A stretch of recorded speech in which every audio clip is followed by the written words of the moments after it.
absolute bunch of gobbledygook. But It's alright. It's the same when I talk about paper cups with Becky. that's it. It's when you see them Burger King. I know how those are. Exactly. Right. Pre-show chat. If you're recording this, just jump ahead a minute like you always do. That's it. Nobody wants to see this. Check. We're recording this. Yeah, cool. Sound. There we go. And then we just need to post it to all you lovely people in the group. You would want to see it. Some people actually, this is a thing in their week. It is. They would rather not watch the Carabao Cup. They would rather They don't have to choose. They can have that on the TV and us on the... This is true. It's on any device known to humankind. Exactly. Power of YouTube, everybody. Oh no, I was going to say there's a ping in my pocket. It's because you're telling everyone that it's there. Okay. Well, we're good to go. And we are now in the room because we are live and confirmed. We can see ourselves there and everything. So hello, welcome to the LOC Network. We are fully into the season now because this is our third in-season show. Oh yes, I think so. So we are fully into it, and of course the co-host is back again. How long can we keep the duo going? We will see. Many weeks. How's it going, Chris Leach? Oh yes, that's it. I'm good. I'm good. That's it. It's it is a highlight of my week as well, to be quite honest with you, because that's it. It is. That's it. It's nice to talk. And it's also nice to talk, like you have group therapy. I'm feeling, certainly me, less so Chris, but this is a good way for me to not remember how sad my season's going. Anyway, so we will start off the show like we always do. Actually, no.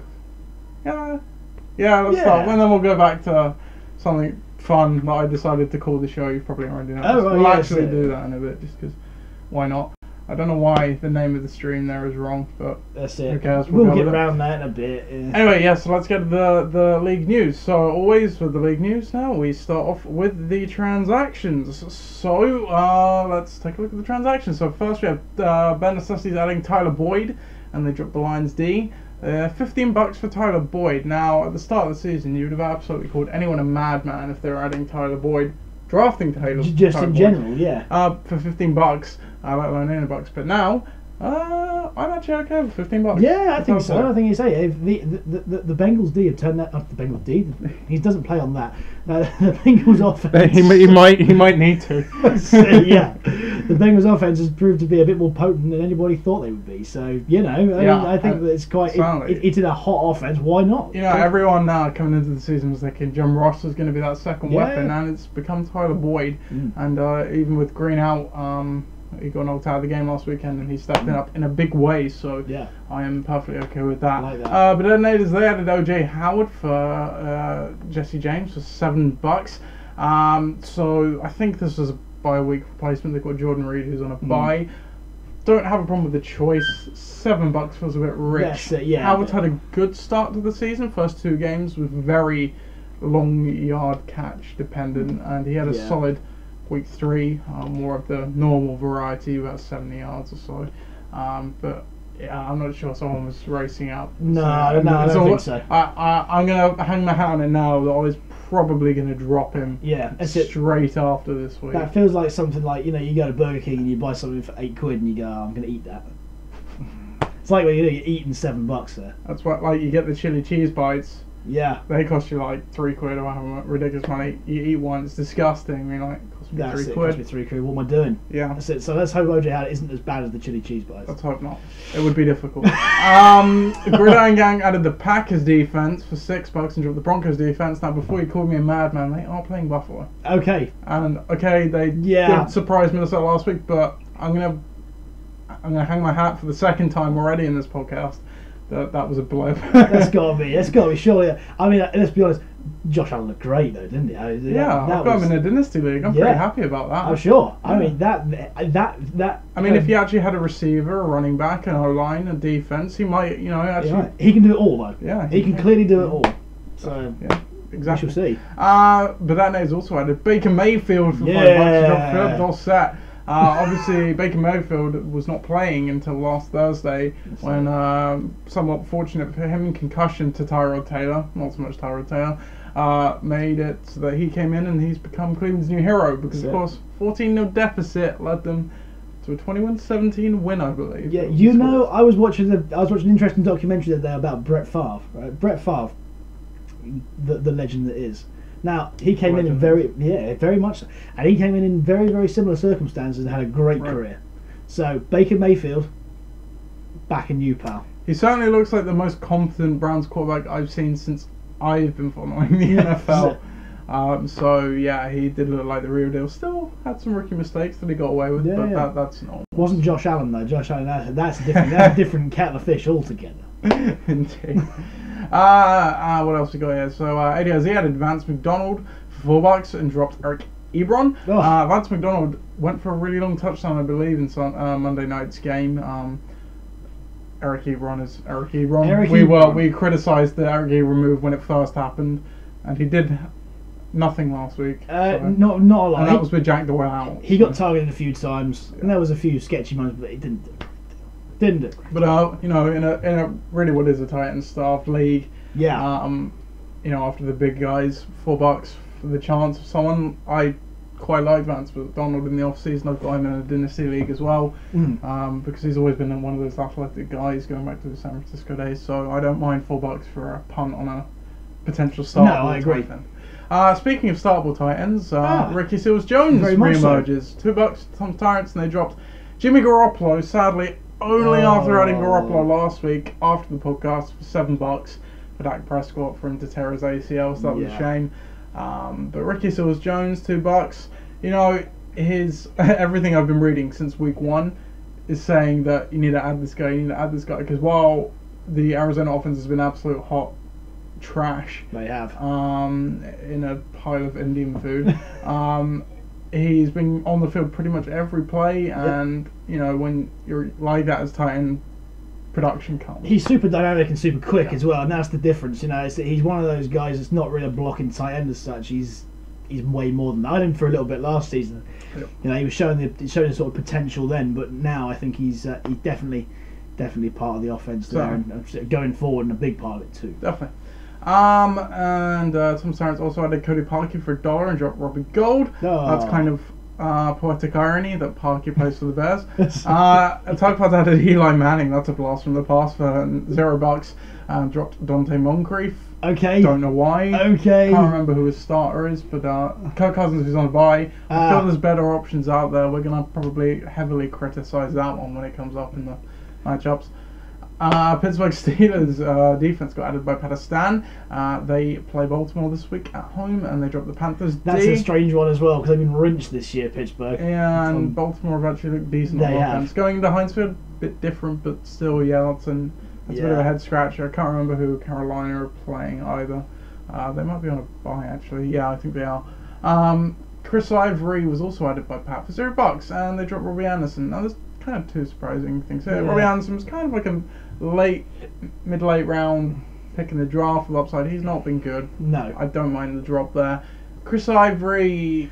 Now Pat is the LeSean McCoy owner, which I've just remembered. So I don't.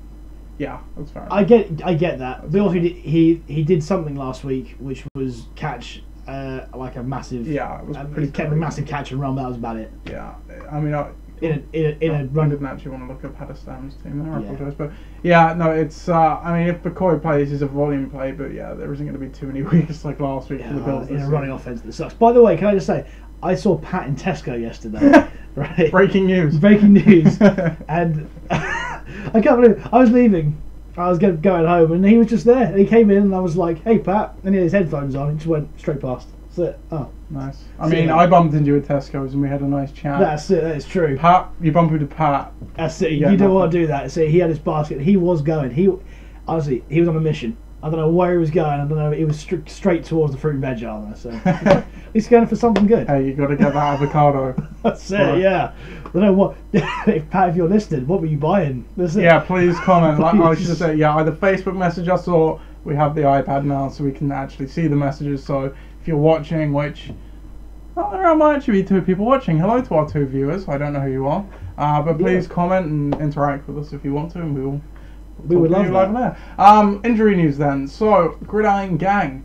Well, Hilton had a quad injury last week. It's kind of bizarre. Popped up out of nowhere. Didn't practice for 2 days, and then he wasn't even on the injury report. So on the wheel of Leonard Fournette, is he back this week? Yeah, we'll get. Yeah, so Landry first. I think he had a knee problem, but he played, so he'll be fine. He's had a long day off.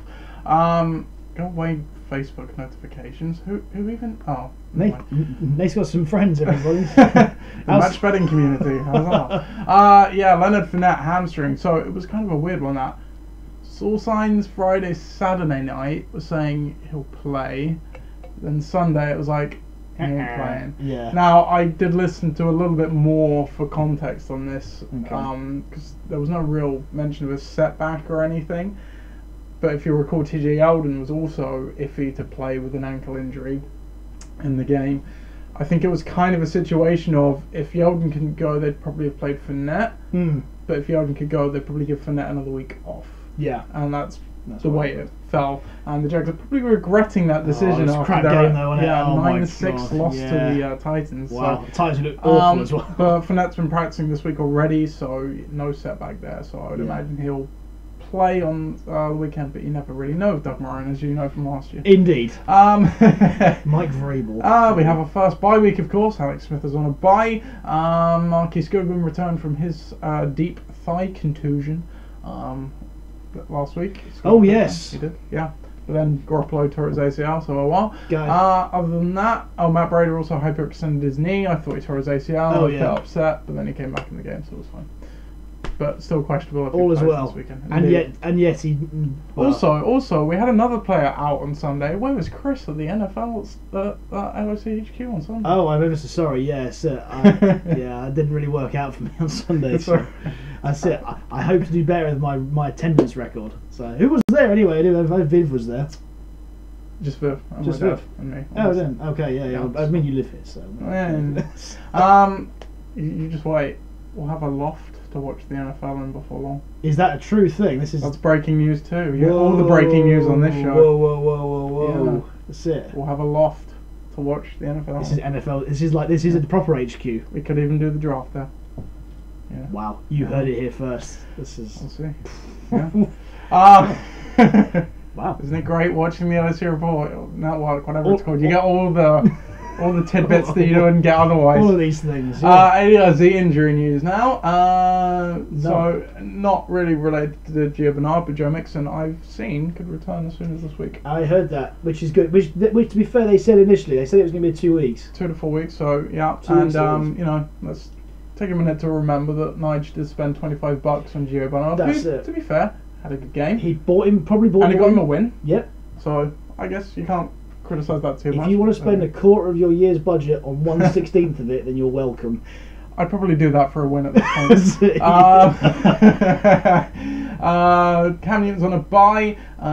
Ted, I think he's okay. Devonta Freeman, I don't think he's going to play yet. Still a ways away from playing, as far as I know. More breaking news. Well, kind of not breaking, but Ross hasn't changed his team name yet. I like this because I think that is a really good team name. It is a good team name, but he's done it for a few weeks. I kind of think he could just probably do the rest and go back to that next season. Maybe, yeah. He's letting the side down. We've had a comment on the board here. Oliver Det saying Pat was buying an L. Well, a week after Pat didn't play the player I told him to and lost the game, he also bought a loss. Oh, hello, small children. You probably can't hear that on the mic, but we could. That's it, we can. And there's not small children in my room, just to clarify. The windows are open outside. People actually live here as well. Yeah. Disley Rascals team then, what we got? J.J. could return this weekend. Evan Ingram will not. He sprained He'd done something to his knee. Something MCL, I know it was. Yeah. I don't think he'll play this weekend, so yeah. Okay. Chris Thompson's on a bye. Greg Zerline, I don't know how long he's out for. Everybody else on that bench has got no value now. Brilliant. Aaron Rodgers continues to play despite only having one working leg. And he'll still beat the Bills. It will still beat the Bills. Other than that, I don't think there's anything in the starting lineup for Ixan. Josh Dock's on a bye. Alshon Jeffrey has been cleared for contact, but he will not play this weekend, I would think. Yeah. Tuck Vards, what's going on with you? We're just going to gloss over Eli Manning for another segment. Olsen, who is injured anyway, is on a bye, as is Peterson. Amazing Cousins isn't on a bye. Oh. He's not playing it. All the faith that Kirk Cousins... You know what you said to me before the podcast, Chris? Have you changed your mind now? Yeah, that's it. I'll tell you when we do the preview what Chris said. I agree. That's it. I'm going to keep my hat. I'll keep my hat on that one. But yeah, okay. Obi-Wan Kenobi, Dalvin Cook, limited participant. Now, he didn't play Sunday, but as I understood it, he probably could have played. It was more because they had the short week this week. They do play in the Thursday night game. They wanted to make sure he was healthy for that. Again, another team that probably wished they played their starting running back because they got melted by the Bills. But I think he'll be back. Just double check. Yeah, that's it. Graham Gano's on a bye, so you are very much going to want to get a kicker Obi-Wan Kenobi because he will not be your only hope this week. It's going to have to be Obi-Wan, whoever's just got dropped. Who was it? Who's just got dropped? Robbie Gould. Robbie Gould. It's like the stars of a line. Go and get him. That's it. You've got to, haven't you? Surely. You missed the chance to make him Mr. Irrelevant. You can redeem yourself now by playing him in your bye week. Obi-Wan Kenobi. Dream team then, AJ Green, he got knocked out of the game. I'm not sure what the injury was. Man. I haven't seen anything, but I think from what I've heard he could play this weekend, so just double check. TJ Yeldon, that ankle injury I mentioned, but he will probably be okay this weekend, I would think. Not like it matters because he won't start. No. Tom's Tyrants, I'm just going to point out that the Browns in their lineup, no one, if you said that at any point in the last 10 years, you'd laugh. But actually now it's kind of okay. Yeah. Not injury news, however. But some injury news, none. Cool. Mark Ingram comes off his suspension next week, as does Julian Edelman. Pakistan's team now. Let's take a look what's going on there. McCoy should play. He expects to play this weekend. He's got Chris Ivory anyway, so it doesn't matter. Wow, yeah, so they're both on the bench. Exactly. So it matters not. It matters not. But Naders then, you're okay. Reed and McCaffrey in a bye. Other than that, I think they're okay. Excellent. Lucky you. Lucky for some. Philip Lindsay, can I just say Philip what? Oh, ejected for duking it out, yeah, that's it. There's no one game suspension. Was it? No. I didn't see it. Was it like Aqib to lead the Michael Crabtree? No, it wasn't like that. Then you gotta try harder. Because that was the best fight in NFL history, I think. Yeah, when you have someone chasing, this is the Holy Trinity, chasing helmets off and throwing punches. That's it. That was that. This was a little bit less. It was like kind of like flying in and then Superman in like that. Okay. In the face. All right. But okay. Not too bad. Yeah. There we go. For Flies then, how are you doing health-wise, Chris? Health-wise, pretty good. Pretty good there. We like that. Larry Fitzgerald's just getting a little bit old, and Le'Veon Bell still living it up in Miami. But other than that, unless Mixon comes back, nothing to report. Sure. Bare Necessities, I think they're all good to go there. Rex Burkhead though, I don't know if you saw, but breaking news, he's on IR. Oh. Better put him on there then. Good thing he has Sony Michel. Oh yes, of course. You know that is actually a strategy, so it's called a friendship strategy. Alright. More works for receivers, where if you take, say, that's a good example, Michael Crabtree and John Brown, if you drafted both of them, you're kind of hoping one of them becomes like the premier option, and then which is it'll be the start of the week. It's kind of like that with Bare Necessities. Michelle and Burkhead, you take them both, reasonably one of them's going to become a star. One of them has. So there you go. There you go. But unfortunately, we need no line for Michelle to actually do anything. So. Well, it does tend to help. It does help. That is your injury news. Yes. There you go. That was a little bit more detailed than previous. So this is where we get to voice our opinion on various people's stuff. So. Yeah, exactly. So we'll go straight to the recaps, no other news. So week 3, our marquee matchup. What did we choose, Chris? Was it this one? I believe it was. No, it was the Stubbs Bowl. It was the Stubbs Bowl. We'll start with the Stubbs Bowl. So. Entering this week, Gridiron Gang was still searching for their first win at 0-2. Bare Necessities had a win the week previous and was sitting atop the division at 1-1, the only team with a win. They strung that out to 2. As you can see, initially it was kind of a close game, but then after a point, that point being Matt Ryan, as we'll see in a second, he took the lead and never surrendered it. This now makes the head-to-head 9-6 in favour of Bare Necessities, I believe. 10-6, sorry. Chris, let's take a look at the box score. Now, last week we did 3 storylines. I'm going to change this to what is your biggest storyline, and we can talk about the little things. I'm so pleased that... So, what's your biggest storyline for this game? The biggest storyline, of course, it's got to be the QBs. Look at how good this scoring is. I'm glad that last week I banged on a lot about QBs in the build-up, because I knew somewhere inside me that it would be a winner or a loss, depending on your QB. And in this instance, it is. I mean, Matt Ryan scoring 50 points for your QB. Yes, he's back to where he belongs. As a premier fantasy option, because look at that, 5 touchdowns. Because they don't have a defense. That's it. This is New Orleans, I assume. No, I mean Atlanta. Oh, Atlanta don't have a defense. So. Oh, okay. Well, yeah. I mean, neither of them did very well, but it helps. So yeah, that is an unbelievable day. 5 TDs, 374. Wow. That is the dream fantasy day. Well, Roethlisberger didn't do bad. I mean, City come off a 40-point week the previous week. He's gone 30 points there. As I read, that was all in the first half too. They kind of didn't really do anything. That's it. So didn't need to. And look at that. So 1 pick, shame. But I mean, ultimately between those two, there's not a great deal apart from 2 touchdowns. Yeah, I think the biggest storyline is easy with this one because everything else is pretty equal. Yeah, absolutely right. I mean, we look at that, and as we say, if you knock 20 points off the QB and equalised it, then there's 4 points difference across the two teams. So quarterback fair result. In this one, not much to speak about on the bench either. Afraid not. No extra point. So congratulations to Dave, who after a terrible week 1 has sort of averaged it out in the last couple of weeks. We'll see that in a few of the study bits later on how different they are now compared to week 1. Yeah. But for now, Gridiron Gang still searching for their first win at 0-3, and Assisties move ahead in the division, yet still at 2-1. Tom's Tyrants against Disley Rascal then. So entering this one, both teams are 1-1. One coming, they were both coming with a loss actually, so both looking to get back on the horse. As you can see, not the best of the games, but also not the worst. I'd say a pretty standard fantasy game for the both of them. And it went in favour of Tom's Tyrants, 94-81, which brings the head-to-head to 2-4 in favour of Ross. Surprisingly. Oh, really? Yeah, very surprising. So as you can see here, a bit similar to my game.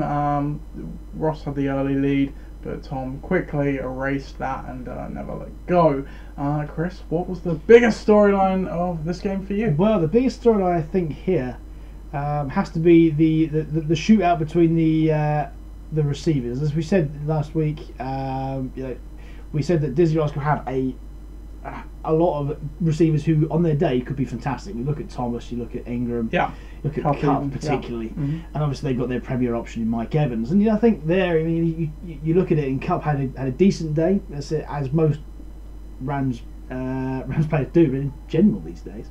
And obviously Mike Evans is the guy in that offense, but not quite good enough because you've got on sometimes you've got some very solid receiving players there. You've got Sanders, who started the season particularly well.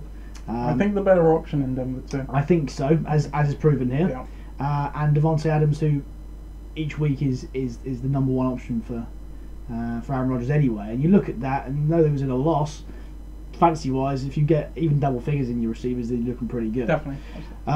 So yeah, I mean, otherwise it's pretty lackluster. I mean, obviously Garoppolo gets some good points there, despite the fact that he won't be playing for this week or indeed the rest of the weeks. Yeah. And that's the difference. Yeah, just it's funny, isn't it? Both these games, quarterback was the difference. There was obviously a much lower scoring one, but pretty much 10-11 points. Ross got less from the quarterback position, and that would have brought them pretty much right in line. With Tom's Tyrants. And as we look to the bench again, not really much to speak of. No. Chris Carlson's probably the only one, but you can't really fault Tom for not playing him. So no, that's it. And I think maybe going forward, if you look at the way Miami are splitting their touches, and the way they're playing, it might not be long until Kenyon Drake gets benched. Oof. I'll take. So Tom's Tyrants moved to 2-1. Ross Disney Rascals lose 2 on the trot, and they fall to 1-2. Next game, but Detonators against Obi-Wan Kenobi, the Ollie Bowl, we can call this one. There you go. A new bowl name. And during this one, perfect. Obi-Wan Kenobi was undefeated, looking to keep that up. And but Detonators, they were coming off a win, so They were 1-1. So remember, this was the divisional week, so lots of close games in here. And this was another one. Obi-Wan Kenobi takes it 103, sorry, to 96. Extends the undefeated streak to 3. And you can see here, my God, it was a close one. Ollie really had the lead all day. Yeah. It was only until the Sunday night game, Ollie stole that lead away with Kenny Golladay and rode off into the sunset with a win. That takes this to, I believe, Ollie Burdett is now 0-4 all time against Cash for Gold. Really? 0-3. 0-3. 0-3. Where's Cash for Gold on here? Dear oh my. Down there. Yep, 0-3. So one Ollie has never beaten the other Ollie. Wow. There you go. That's quite a stat. Actually, yeah. Aren't you? We're all about analytics here at LOC Network. Yeah. And looking down here, what is your biggest storyline? Well, it's not QB this time because they pretty much they perform pretty similarly. Yeah. And again, the scores are close. Yeah, absolutely. Right. So let's talk about receivers, and this is where the difference is here. I mean, you've got some underperforming guys who the week previously went big. You've got Diggs who went massive in week 2, and Cole particularly who went massive in week 2. Yeah. Both there combined for a measly less than 6 points, 5.7 points. Wow. Yeah. That's fine. Jordan Reed again, and then Lindsay didn't help by getting ejected. Yeah, so, that could have been the difference here. Lindsay getting ejected really could have cost Bananas in this one. Agreed. Yeah, he needs 7 points to draw even there. But when you look there on the other side, you got some pretty consistent scorers. I think Royce Freeman's really grown into that offense in Denver. Obviously helped Lindsay got ejected. It did help, but again at the same time they do different things. And they do. That's true. And yeah, though he's not really a pass catcher, I guess some of that does go that way. Yeah, sure. Odell Beckham says solid 109. No touchdowns this time, but again there are certain weeks where he'll score less, score a touchdown, or maybe he'll score more.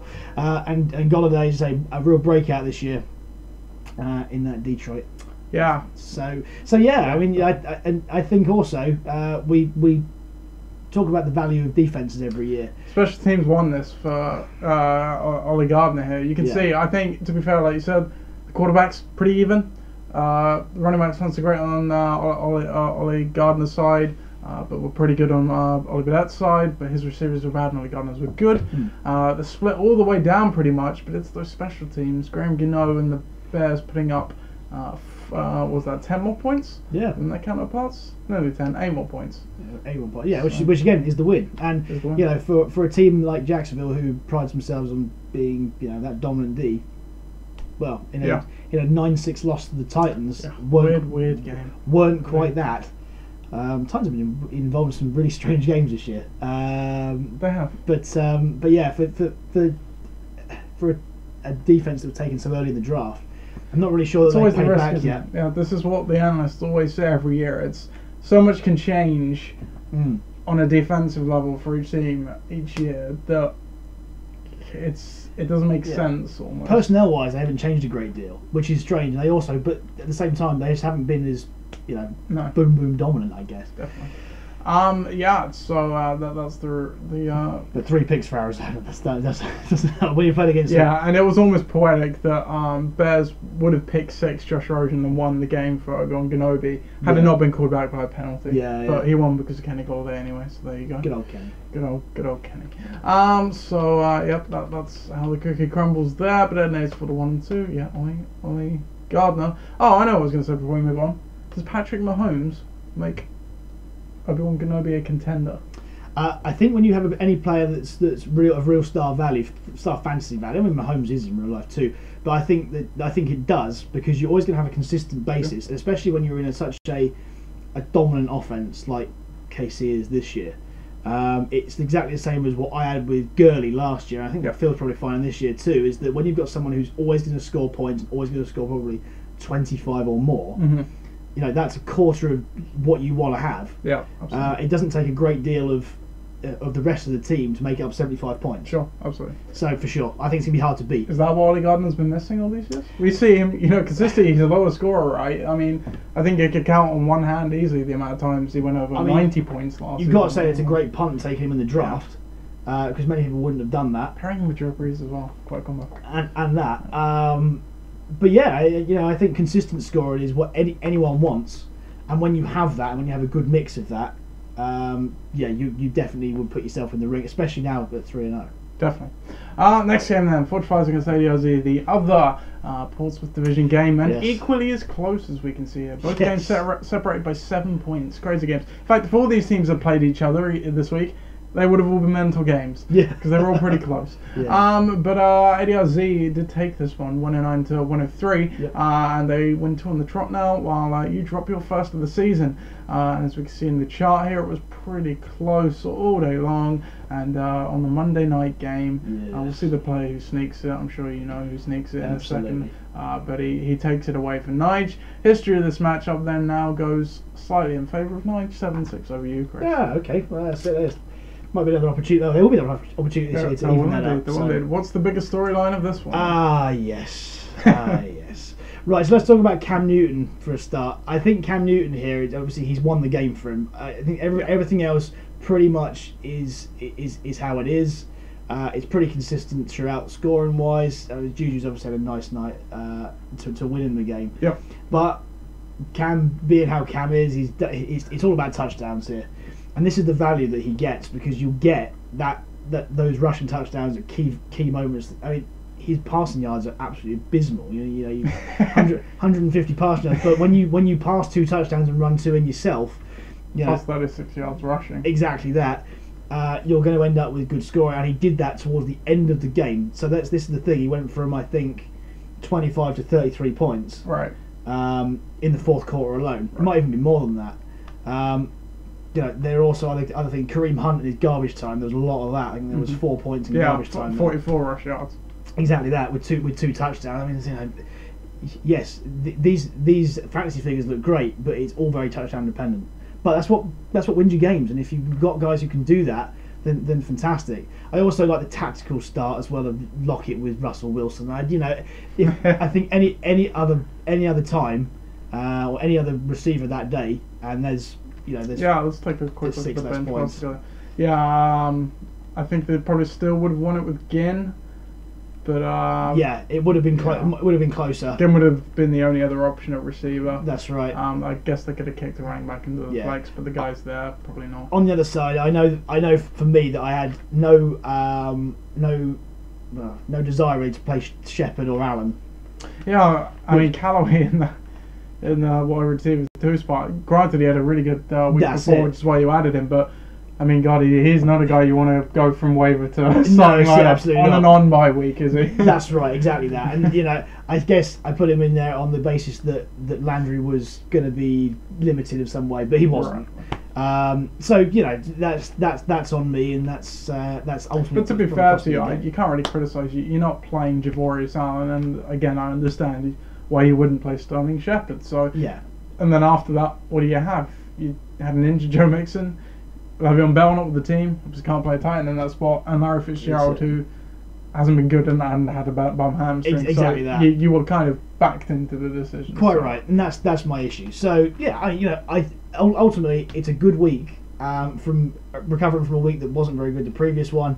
102 points, can't argue with that. But when you get beaten, when you score over 100, you can never really complain. No, absolutely not. And that ties these two up at 2-1 and makes the division quite interesting. Very much so. Next game then, Top Fuzz against Ixan. Another crazy close game. This one. Yeah. Is this the Portsmouth Division or Southampton? This is the Portsmouth Division game. Sorry, I'm being an idiot. The first one was the Southampton Division. This is the Portsmouth Division game. And again, what I said before still applies. 3 games separated by 6 points. What? Yeah. Crazy week. But in this one, Ixan, they bounced back from losing the week before to take a win, 119-113, and the team that topped the power rankings did drop one. That's the top of the power rankings curse.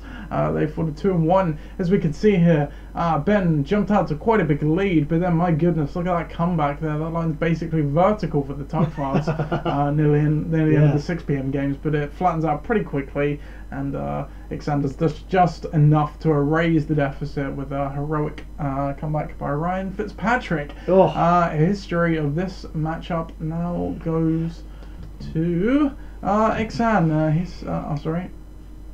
It's still Tugflies there, 9-6, but Exxon gets another W anyway. Yeah. Looking at the game, what is the biggest storyline here? Well, Ryan Fitzpatrick, and let's talk about him. He's saving more teams than one. Yeah, he saved Tampa, and well, he's made Tampa a bit more credible. And that'll do. And he's made Ben's team more credible too. I mean, you look down there, and let's be honest, some of the big hitters that you'd expect to be scoring, especially Julio in a blowout, in a shootout, I suppose, not necessarily a blowout loss, but especially when Matt Ryan's throwing for 5 touchdowns in the day, and most of them are going to Calvin Ridley. Yeah, Jones didn't see a great deal. Hopkins as well. I don't know why they don't like throwing touchdowns. Then that's it. Odd. It is strange, and also it does paper over the cracks somewhat of his precarious running back situation. And Robert Woods had a great day for the Rams as well against the Chargers. But I want to talk about Fitzpatrick because I think that clutch comeback on Monday night is obviously the difference here. Cousins had a bad day against Buffalo, and although he won't have too many of those bad days going forward, and I think that's where Phil's team is going to be quite difficult to beat, because if you've got a solid QB score in there, he's got over 120 again.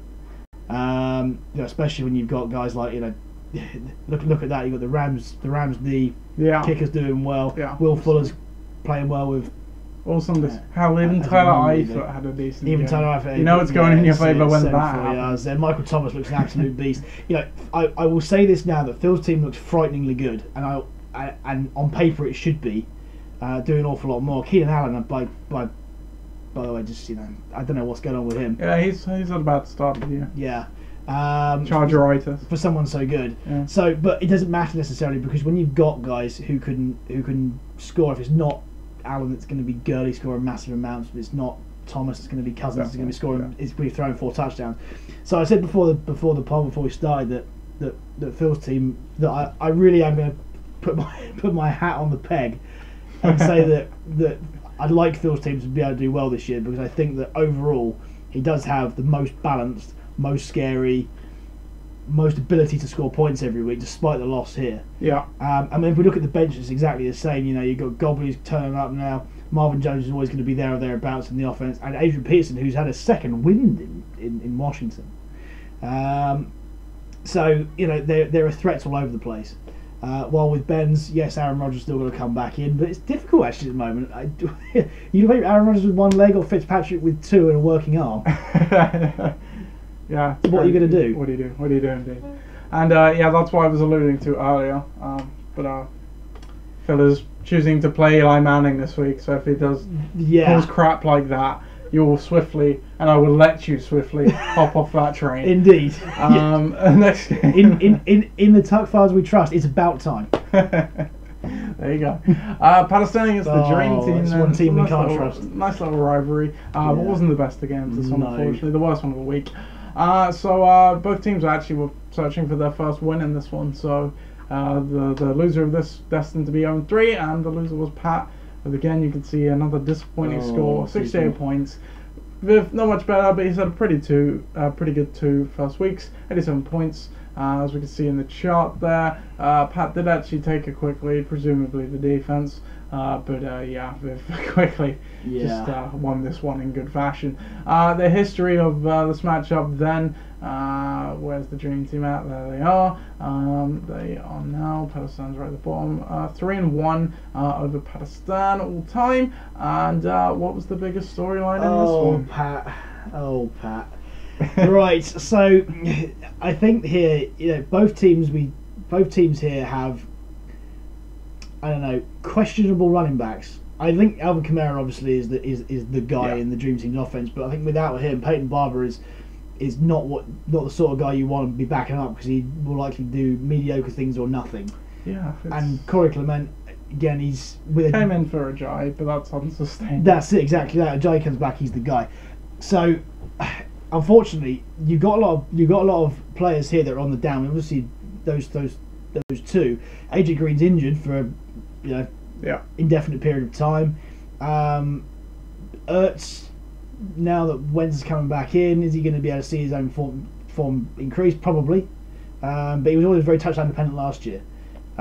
So you know, if we can throw a few touchdowns in there, then that helps. And with Wentz getting back, knocking the rust off, he'll probably get better. It's hopefully so. But the key ingredient, I hate to say it, you know, Tom Brady's not being protected as well as he should be. No. And without that sort of protection, he hasn't got the speed, he hasn't got the agility anymore, you know, as a 40-plus-year-old man. No matter how great he is, and he is, you know, probably the greatest quarterback ever, to be able to help that. And the problem is that when you've got a QB who you're reliant on like that, to be able to score points, and they don't, then you've got a real problem. And I think that's the problem with Viv right now, is that possibly he's going to be a one-player team before long. However, with Pat, man, you know, I've been there. We've all been there.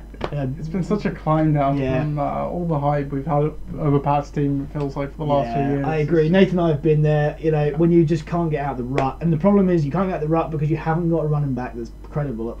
It's not like the dream team here, where you've got Kamara and he can dig you out of a hole by volume. You know, Tevin Coleman when Tevin Coleman, even in really what is the featured position for him with Freeman. That's what you get, and Matt Ryan's going to throw an awful lot more. Latavius Murray is definitely the again, even with Dalvin Cook not being the guy. You know, not even playing. Exactly that. Didn't do a great deal. Yes, it was a bad day all round for their offense, but even so. And Dion Lewis again. I think what you see with the Titans this year is they're going to eke wins out. You know, so they haven't got a QB that's particularly settled right now. Mariota's still injured. They haven't got an offense that's clicking. And they're reliant on their D to be able to win stuff. And when you're in that sort of form, you can't really rely on a back like Dion Lewis who needs volume to be able to succeed, especially in the passing game. You know the real problem here for Pakistan that I see? It's you know the old adage is you can't win your draft. Win the league in the first half of your draft. First rounds. You can sure as hell lose it. You win it in the back end. The problem for Pakistan that I see is their first 3 draft picks. So Brown, Gronk, Cooper. I can't remember who they took in the 4th round. Who else we got in even there? On the field? McCoy was 3rd round, I think. Of course. I think Cooper was 4th round. All of them have busted so far. All of them have busted. Brown's doing okay, but you'd obviously expect more. Same for Gronk, really. That's it. And then behind that, with all the later round stuff, Stafford's been okay, apart from one wobbly game. But nothing else has emerged, as you can see. No, exactly that. And that's Mike Williams has been a nice one. He needs to get him in the lineup. I see that he's playing Kerryon Johnson this week again, but you can't rely on the Lions to be your running back option. So look, if you think about it, where he probably took Gronk, I think it's nice to look in hindsight, but it was painfully obvious at the time, was that where he took Gronk in the 2nd round, you could have taken a star running back. And it's tricky as well, or a star receiver like a Michael Thomas was on the board then. It's tricky with the Gronk thing because obviously it's so tied to the Patriots. And the Patriots always don't do great in September. They'll probably turn it around. So we're probably being a bit overly critical here. Maybe. Especially when we get Edelman back and Josh Gordon starts to play as well. That's going to help a lot of things, I think. But will that take away from Gronk's value? We don't know. No. So that's only going to help. I think that's only really going to help Viv as opposed to Pat. I mean, it's precarious at the moment, isn't it? Very much so. Very much so. But let's hope for a Pakistan revival. Exactly. It's on the cards. However, he needs his running backs to work. Certainly. So we'll go to the power rankings now on the back of that, and as we can see right here. So actually, before we just go through them, Tom has slightly tweaked how the power rankings work from week to week. So now he lists whether they go down and up, which I think was on there last week. But he's also revealed this week he will be doing a change of the way I used to do the power rankings, where I used to do it based on true power, as in how good I think a team is for rest of season outlook and immediately. Tom has now altered that to that, but also likelihood of making the playoffs. Are you with me? Right. Okay. So there's also playoff tied into it. So if you've got a bad record, that's gonna push your ranking down. Just to explain that. So bear that in mind when you review. So that's a change from last year. So based on that, we have Pakistan at 12, 0-3, Dream Team at 1-2, 11, Ben SSD's 2-1, then we've got 2 to 10, Gridiron Gang down 3, 9. Funny, the Winchester division rounds out the bottom 4. I'm glad I'm not the bottom one. There you go. Disley Rascal at position number 8 down 3, Fudge Flies down 4, 2-1. That's 7. But Detonators, they're up 2. They moved to 6. And they're up 4. They're at number 5 now. Obi-Wan Kenobi, they're up 3. They've looked good with Mahomes. They're now at number 4. Eddie Z, they're at 3. They're up 1. Tom's Tyrants holding steady at 2, and Tuckford's also holding steady at 1. What do you make of this week's pairing? Yeah, I think that's true. I say I'm always hyped up on the Tuckfords being number 1, because I still think that throughout the season they still have the biggest threats.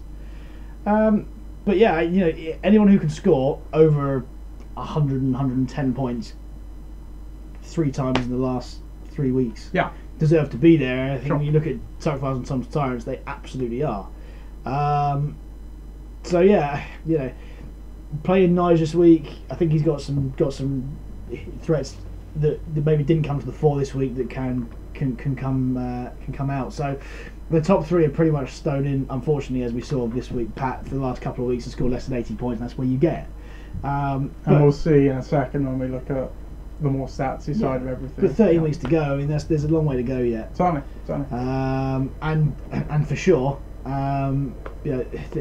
There'll be a hierarchy of teams that will go on, but as we always see in this league, there are always ways to bring people down, and I'm not sure why that is. But yeah, absolutely.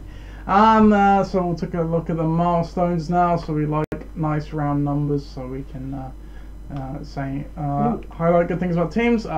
Phil did not win last week, did he? No, so no milestone this week for you. Nige won, didn't he? So no milestone. Pat won.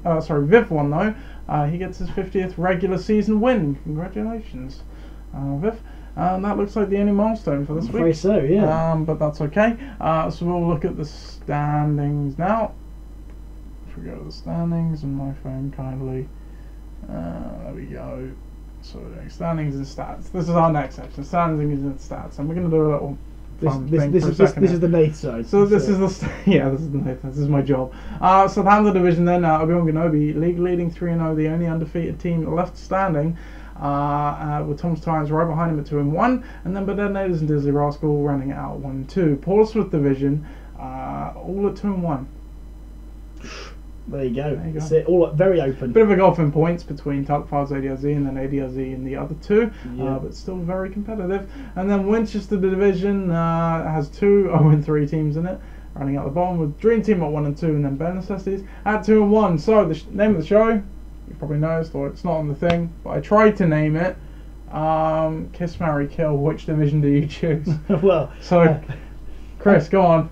The 3 divisions: Kiss, Marry, or Kill. Well, I think I'd much rather be in a division which is pretty much still open, and although the Portsmouth division, do I want to kill that? Yes, I do, because the teams in there, that is some frighteningly good scorers. And that's it. And when you think that my team is probably the worst of those 3 right now, then that's quite scary. In terms of the other teams, I probably want to. What I want to, if I kill the Portsmouth division, I'd definitely marry the Winchester division. I want to be in that. Oh, I'm going to go hot second. That's it. Yeah. No, I don't want to marry anyone in the Winchester division. I give a fleeting kiss to the Southampton division, just because in there I think you've got 2 teams that. I don't know. The Detonators will be, as we said at the beginning of the season, will be very much up and down all year. Yeah. Disley Rascal is what it is. They'll have good weeks, but also have some shockers. Obi-Wan Kenobi, I don't know how long I can keep this up for. This is quite a start. But yeah, I think you want to not be in the Portsmouth division as best you could right now, because it's. Sure. Yeah, it's hardcore in there. I'll agree with you with the kill the Portsmouth division. Yeah. Definitely don't want any part of that. No way. But I'm actually gonna kiss the Winchester division, because while on the surface it's like a bit Padastan's really the nice part of that, but I still think my team, it's had 3 good weeks. Viv's team, apart from last week, has been really good, and as we've said, Ben Necessity's really turned it around from a poor week 1. Very much so. We'll see how long they can keep it up, but they're certainly trending upwards. So I think while it's been a bit of an unsteady start, it's that kind of that girlfriend that you date and everything's going well, and then all of a sudden you get to a house and she's got like knives on the walls and shit, and you're like, Okay, I did not see that I'd rather coming. not have that, yeah. I think that's this division this year. Taxi Whereas journey. I would marry the Southampton division because you just hit the nail on the head. Obi-Wan Kenobi, yes, they are certainly probably better than we've ever seen them. However, they are one of the few teams not to even score 300 points yet. That's it. And that's even with playing Pat Mahomes. And against, look at that, the points And against are it's significantly crazy. less. Again, for a second consecutive season. You're right. How long can they keep it up? My guess is not much longer. Tom's Tyrants, they're a good side. Don't get me wrong, but as you also said, but Ednators is very inconsistent side. You're going to get that. They went for that strategy in their draft, boom or bust. So you're going to get that. And then Ross, after what looked like a great week one, the house has fallen out. You know, the floor's fallen out the bottom of the house. Yeah. I'm marrying that division because that's the opposite of the Winchester division. It started like whoa, and now we're a bit like, eh. Yeah. So that's my thing. There you go. Anyway, there you go. That's the standing. That's it. Now if we look at the other heavy things here, without doing that, the breakdown, which is obviously the head-to-head. If you played everyone each week, what would your record be? As we would expect, we see Tuck Fards at the top. Impressively, they've only dropped 2 games if they were to play everyone in the past 3 weeks. So that really backs up what you've already been saying. Good, yeah. Nige is doing pretty good as well, 24-9. Tom is 22-11, bit under the radar. How good they've been, I think. Bare Necessities. Now this is what I alluded to when I said they've really turned it around. Started 0-11, 8-3 and 11-0 in the last 2 weeks. I think Ollie's on a bit of a lag there. Yeah. How dare you? The Force will never die. Only this week. Maybe that. Yeah, I don't know if that's live talking about what we were just saying or Obi-Wan Kenobi earlier. Who knows? Either way. Yeah, Bare Necessities really turned it around. Ixan, it's been a bit inconsistent. You can see there 6-5, 1-10, 10-11. Basically averages out 6-5. Happy days. That's pretty much where they are, I'd say. Gridiron Gang, even though they're 0-3, look, they're middle of the pack, number 6. Yeah. Pretty much 500, so they're definitely performing above what the record indicates. We can draw from that. Chris, though, you're 2-1. You're about 500, so again, your record's okay. Knocking around. About half, you're about 1.5, so that's okay. Really good week 1, not so good week 2. Okay, week 3, as we saw. Lots of close scores last week, though, so don't read too much into the week 3 ones because, 10 points could probably swing you from, 3 losses to 3 wins. Yeah, it's 120-yard touchdown, everybody. Exactly. Disney Rascal, opposite of Ben Necessities, 10-1 week 1, 3-8 and 1-10 last 2 weeks. Really not great. That does paint a bleak picture. The Dream Team, though, despite, again, much like 9 Team, they've had a good first 2 weeks, but as we can see, 5, 6, 7, and 4. Low score last week, but got that W anyway, 14-19, so a bit unsteady. We were just saying about Detonators being a bit inconsistent. They've not had that boom yet, as you can see, 13-20 near the bottom. Yeah. Obi-Wan Kenobi is the telling one. This is the Force. This is the telling one. 3-0 in record, 12-21 in breakdown. That's it. So enjoy your wins while you've got them. Yeah, is basically what we're saying. To be fair, let's give him a break. He's improved week on week, but still. Yeah. This is what we saw last year, and I have to say, it is funny how it carries on. It carries on. Same with Nige, carries on. Statistics. And then again, just to back up what we were saying against Pat. Pat would have beaten 1 team in the season to date, so it has been a brutal start for them. Not good. So we'll see where they go. Coach rating now. So the coach rating is based on the points you leave on the bench. So that basically your optimal lineup between who you played and who you could have played. Now, obviously, you can't really always read a lot into this. Injuries will obviously show coach points, ejections, and the like. But sometimes you will obviously have a decision where you've benched the wrong player and the other one's gone off. As we can see, Nige is really taking advantage this season. Through 3 weeks, only leaving 9 points in your bench. So that's pretty impressive. However, the other side of that coin is you don't actually have a lot on your bench. That's it. You might have a crap bench. Which is the case, I think, in Ross's scenario. I think it's fair to say. 16 points on the bench, but there's not a lot on the bench, so it's not as good as it looks. Same with Ixan, I think it's fair to say. Gridiron Gang, 35 points, that's reasonable. Ben Necessities and the rest are all kind of similar until you get down to the bottom there. Pakistan, now we've talked about their bad start. You can clearly see it's not all bad luck. Some of it is self-inflicted, unfortunately. Mike Williams cost them the game. This week, those 35 points, Mike Williams again. Mike Williams again I'm not sure if it quite made up the difference, but you never know.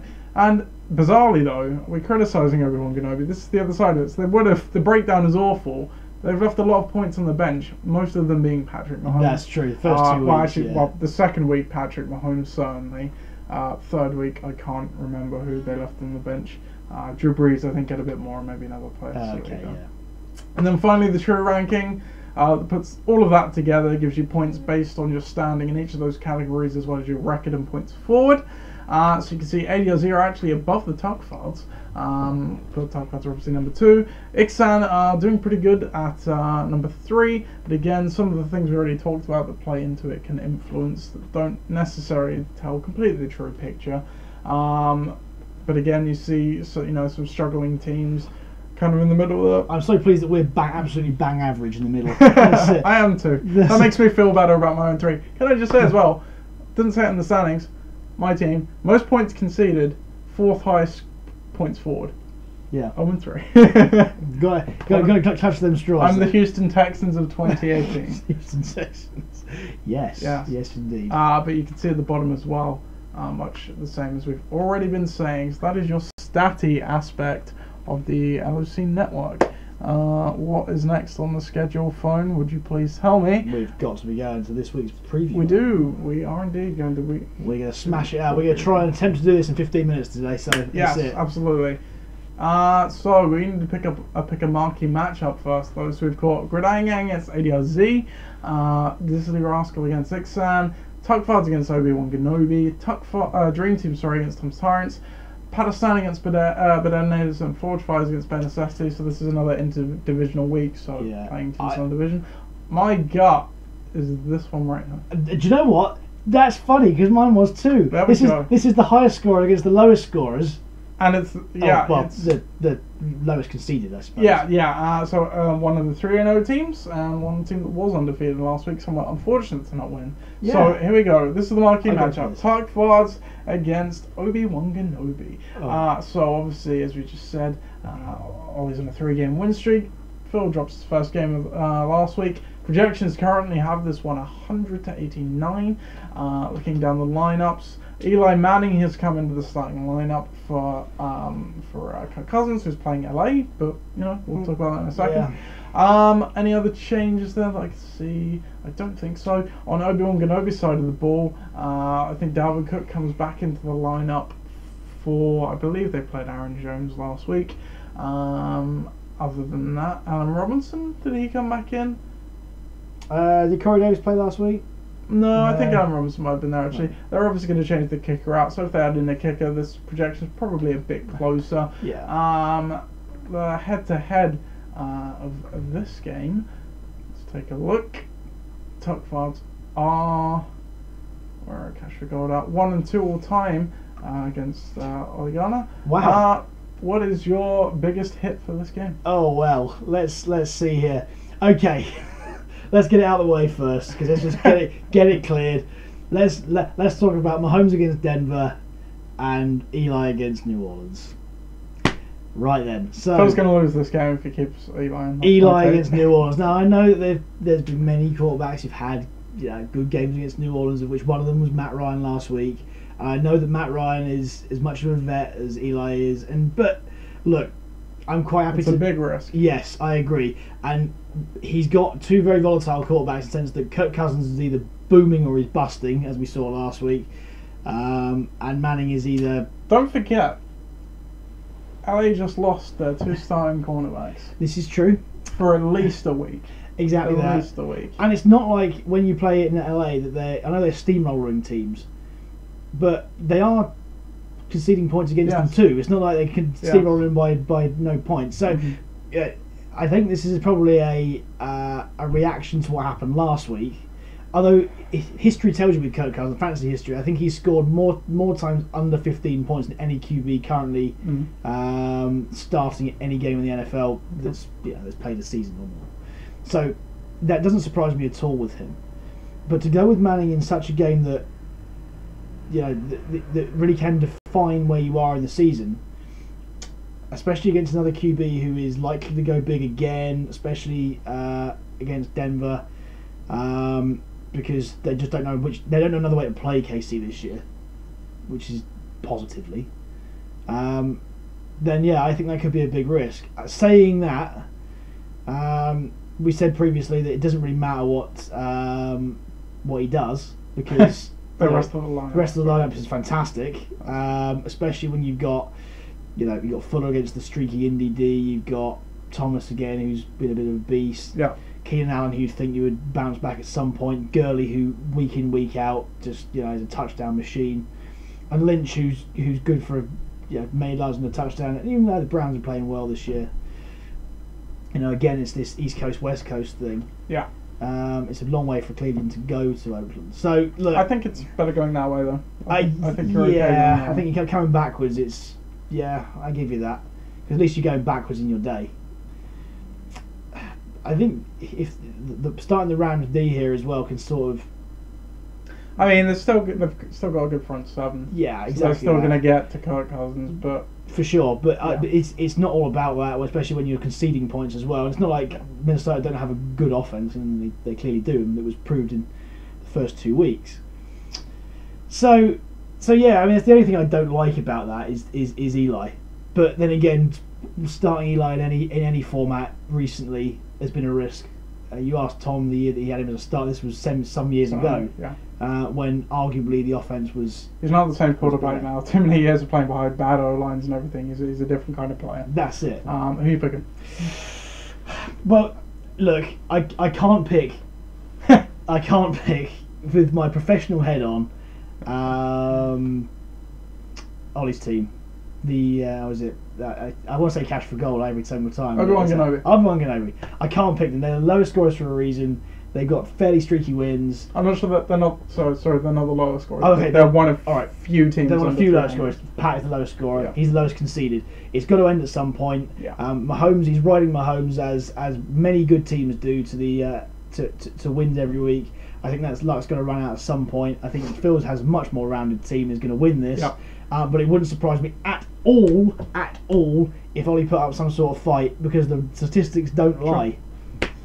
Yeah, I'm going to go Tuckfards as well. I jokingly said I wouldn't because he had Manning. But as you just said, I think the rest of the team is actually enough to compensate for that. I think even if Mahomes does have a big day, I'm looking down at Obi-Wan Kenobi's lineup. Cook's got a tough matchup, even if he is 100%. Yeah. Freeman's been okay. Beckham's okay. Golladay, he has been good, but it's a 3-mouth receiving core. Yeah. Not every week all three are going to eat. Graham is a bit.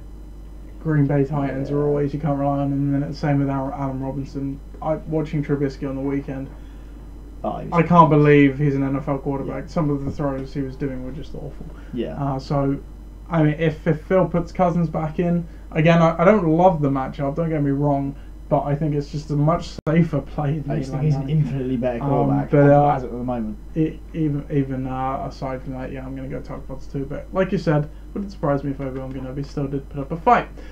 Dream team then against Tom's Tyrants. So a 2-1 team takes on a 1-2 team. Both coming off a win though. Projections currently have this one 96-93.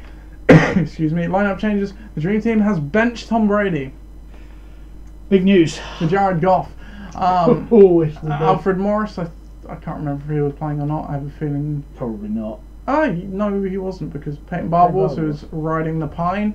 AJ Green in the lineup at the moment, but he might not be available. Randall Cobb comes into the flex for Corey Clement. On the other side of the ball, Tom's Tyrants, they're looking pretty unchanged right about now. Yeah. So the history of this one, let's take a look. The Dream team are 3-8 all time against Tom's Tyrants, so the team they historically struggle against. What is your biggest hit of this game? Biggest hit? Let's talk about benching Brady. I think that potentially that could be the right move. Yes, Goff's got a really tough matchup this week, and yes, they could rely on Gurley a lot. But I think the way he's playing right now, and he's got that offense humming, and he's got plenty of protection in front of him, which obviously Brady does not have. But on the other side, I think Rivers again is going to have a good day against San Francisco. Yep. So where is the matchup between won and lost? Well, I hate to say it, but the lack of AJ Green in that receiving core could well dent it. I mean, let's have a look and see who else he's got on the bench that he could potentially replace him with if he's not playing. So let's see here. Well, I guess in that case, what can he do in the flex? Oh, sorry. Corey Clement comes back into the. So he'd probably put Cobb into the receiver spot. Yeah. And then check a running back in the flex. That's it. But I would think it. I don't even know. any of those running backs aren't particularly. They don't wow me this week. No. But on the other side, you've got there 3 solid running backs who, on paper, on their day should be great. I think he kind of wasn't used quite as well last week, but he's obviously there taking the plenty of volume that's there. Yeah. Kenyon Drake is an issue because, as we've seen over the first 3. I think last week was a bit of an anomaly. I think, to be fair, he'll get yardage in most weeks. It's a question will he get the touch. Exactly that, and the fact that Gore's still hanging around, but there's no doubt that he's the more positive running back. So I think that's what we're going to talk about. There could potentially the Dream Team are one big player down, and the Tom's Tyrants aren't, and that's why Tom's Tyrants are probably going to win this game. Yeah, I'm going to go Tom's Tyrants too. I think they're better in every position. Yeah, I think they tie it on Kamara and one of Gordon or Connor, but then Tom's got other one of those two against Alfred Morris too. Exactly. Braden might be out. It's a bit of a different story if he's not. Anyway, regardless, I think I like every single player on Tom's side of the ball more than on Viv's, and when I feel that way, it'd be stupid to go against that. 100%. And of course, we also have the history of the matchup, 8-3. That's it. We should learn never to pick against it. Don't do that. True. Do not do that. So our next game then. That's it. Oh, we got a nice little rivalry here too. Pakistan versus Baden Natives. Yes. These two teams, between them, have combined 1 win this season and 5 losses. Ouch. So that tells you what you need to know, really. 9th seed currently against the 12th seed. Projections of this one are close. 92-90 in favour of Pat, so the Madden liked Pat's team this week. Looking at the lineups, Pat's team, Kerryon Johnson comes into the starting lineup for, I believe he's kicked Amari Cooper to the curb on the bench. He's also kicked Marshall Lynch. But he's not starting Mike Williams, who's been the guy. Sorry, he doesn't have Marshall Lynch. Excuse me. So he's kicked Amari Cooper down. Brought in Sammy Watkins. What running back did he bench? Am I being completely... I get Latavius Murray. Latavius Murray, yeah. So there could be further wiggle room based on Chris's reaction here. On the other side of the ball, what we got... Lindsay comes into the starting running back position. O.J. Howard comes in for Jordan Reed, who's on a bye. James White comes into the flex for Christian McCaffrey, who's also on a bye. History of this matchup. But then natives are up here somewhere. 1-3 in favour of Pakistan. There you go. So it's a big storyline of this one. Look. Sometimes you've just got to play with the form. And when you've got someone on the bench who's gone big over the last 2 weeks, and you still don't play him in favour of someone like Dion Lewis, who can either do something or not, that worries me slightly. That or Sammy Watkins is obviously a beneficiary of Patrick Mahomes, but Tyreek Hill is the one that's definitely going to eat every week in KC. Yeah. We've seen their offense. After that, it could be anyone. The 5th receiver could be the next option. If it's not, and Kelsey's still there. And let's not forget, Denver. Okay, Mahomes is still probably going to do a bit because A, it's not the defense it used to be, and B, Mahomes is pretty good, but they're still pretty good in that secondary. Agreed. I don't know how you have to do it, especially when you've got Williams who play in San Francisco who haven't looked fantastically good defensively. Then I just think that he's got Rivers' attention this year. He's got that deep threat always, and he's got the ability to score points, which at the moment is what Pat needs, and he doesn't have the playmakers right now who are playing well enough to be able to sustain that. And this is probably the week where Brown turns up and Gronk turns up. But they have to at some point. Yeah, that's it. But they've got tough matchups against teams that are either in form or doing quite well. And you look at Miami and Baltimore this year, who have been fairly middle of the road for the last 2 or 3 seasons, and now we got Miami who are doing exceptionally well, grinding it out, especially defensively. Yeah. And Baltimore who have an offense that can now rival their D. So, I don't know. I just don't necessarily like that. It is falling back on a player that maybe he's thinking back to week 1 and thought, oh wow, what a great performance. But for the last 2, I think that you can't really rely on that. On the other side, Pedetna is. I think exactly that. They've been scoring well. I think they've got a pretty similar sort of player in James White. And we saw Burkhead go down. It's going to be between him and Michelle for the. Yeah, I think that actually makes both of them relevant. Yes, for sure. I think James White's probably more relevant because he's been there and done it, and he's got pass catching back on a team that's struggling in games at the moment. That's so it. Quite right. So unfortunately, Pakistan, I can't really trust them right now, despite the fact that I think their receiving core is again formidable. But I think Pedetna's got an all-round better team. Yeah, I'd agree. Jags against Jets is a nice little matchup as well. Sam Darnold is the time of the machine. Yeah, you hit it now on the head. Much like the Thomas Torrance game, I'm not sure there's an option on Pat's side that I like more than Ollie's side. The only one is obviously Brown. I think, yeah, you're right. He's got to turn up at some point. Yeah. Other than that, yeah, I think we're both agreed. But anyway, it's caused a bit of an upset against their history, but I'll take the win in this one. Sure. 45 against bare necessities now. Both these teams 2-1, so they're battling out to get to 3. Projections 89 to 83. Yours is pretty low right now. Yeah. For some reason. Let's see why that is.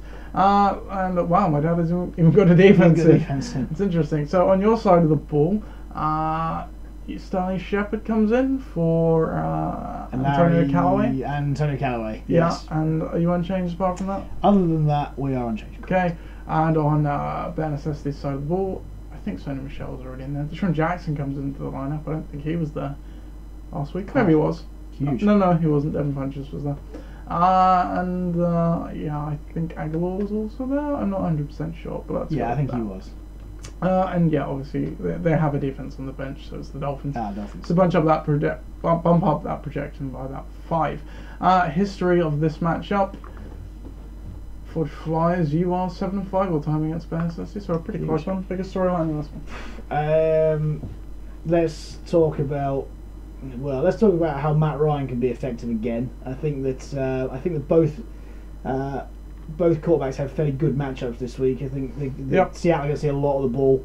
I think Wilson's in for a breakout performance. I think he's done fairly well over the last couple of weeks. But who's he going to throw to? That's my issue. That again, see if it's not, it's Tyler Lockett or bust, really, isn't it?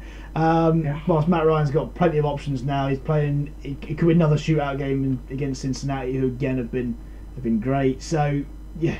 I think Matt Ryan may well score some big points. Saying that, my running backs are nowhere near as strong as they used to be, or they were drafted as such. So the core, yeah. So it should. Let's be honest. Rather than Hayden Collins, it should be Bella Mixon there, but it's not. So I think that Collins is probably better suited this week to a bit more of a physical game in Pittsburgh. But again, he's struggling. I'm struggling to trust him right now. And he's not getting the goal line mark. No, that's it. Which perplexing. Allen seems to be getting. Yeah, but I've got him as well, so the option's there. And Hyde's been saving me really at that position. Yeah. And I think we'll continue to do so.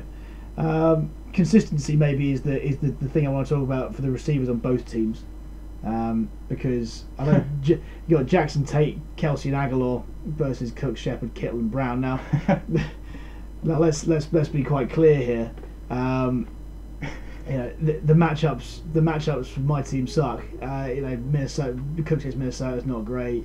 Kittle against the Chargers with CJ Beathard could be a bit of a strange one.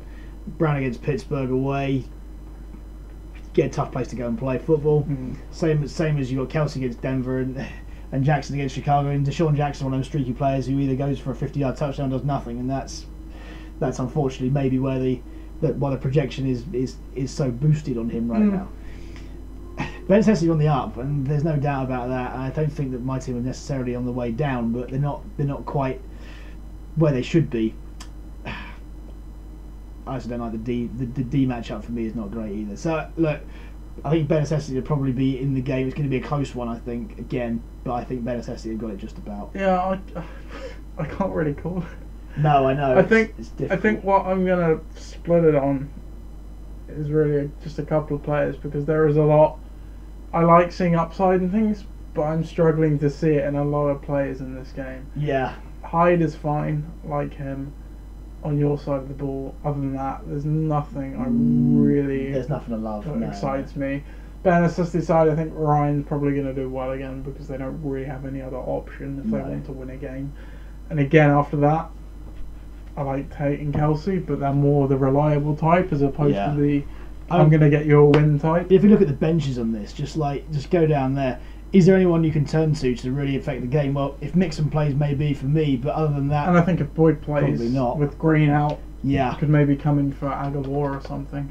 Yeah, or Deshaun Jackson. I just don't think anybody right now is going to be that guy. And I'd like to start Jared Cook, but I yet might, because I think that's probably going to be a little bit of a better matchup with a better quarterback in an offense that wants him there and is a red zone target than Kittle. But other than that, is there anywhere I can turn? Not really.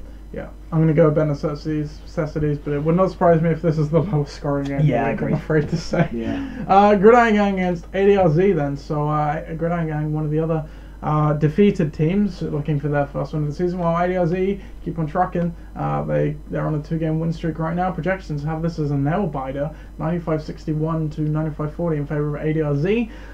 Looking at the lineups for Gridiron Gang, Leonard Fournette comes back in for Matt Brader, and the Packers D come in too. On the other side of the ball, Andy Dalton comes in for the on the bye Cam Newton. Andy Dalton. And Vance McDonald's come from the waiver to the Titans spot as well. I absolutely love it, can I just say. History of this matchup. ADRZ are 5-4 against Gridiron Gang all time, so it's a pretty split one. What's the biggest storyline in this game for you? This isn't the biggest storyline to start with, but I would love to see Andy Dalton quarterback Andy Dalton red zone to the win. Again. It's been a few years, but yeah, exactly. It feels like. But playing Nige last week, he's got a lot of weapons, should we say, and I think that they're going to be used again. I think that when you've got two guys who are playing for a massively positive offense, and in Casey, Hunt and Hill, and they're being used a great deal, then I think that's a massive thing to have.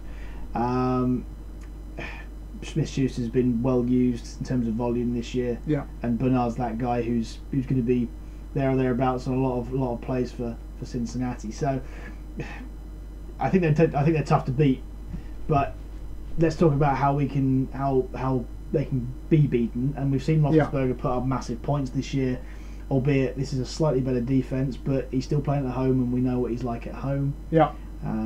India crap against the run, and Miller's looked better this year, if not great, but better. I don't know. I would love to see Gridiron Gang get out of the slump, but it's hard. It's hard to see. It's hard to see. A Packers against Buffalo could be, previous to last week I said that was probably the difference between the two teams, but I'm not so sure now. Maybe it's a one-hit wonder from Allen. Maybe it's not. Maybe he really is the real deal. Sure. And let's say the question marks still hanging over Fournette and whether or not he'll be fully effective. So. Yeah, I think ADRZ are going to win the game because they can put up big numbers each week pretty consistently. But again, Gridiron Gang on their day can do that, but I think it's a push to be able to get them to the level that ADRZ are at right now. Sure. Sorry, I just need to place a ACCA bet that I forgot to do as part of my match betting. So give me 1 second and I will be back with you. Which bookmaker is it? Just a bit of plug-in. Oh, I think it's MoPlay. MoPlay, there you go. MoPlay, if you want to sponsor. You know where we're at. And MoPlay, I do not do match betting, just for the clarification. I'm just a normal punter like anyone else. That's it. As far as you know. It's completely live, this. Yeah, completely live. Sorry, I agree with everything you said. I don't think I can... I think both teams will have a good game. I think Andy Dalton and Giovanni Bernard could have a great game against Atlanta, a team that is flagging quite a bit now.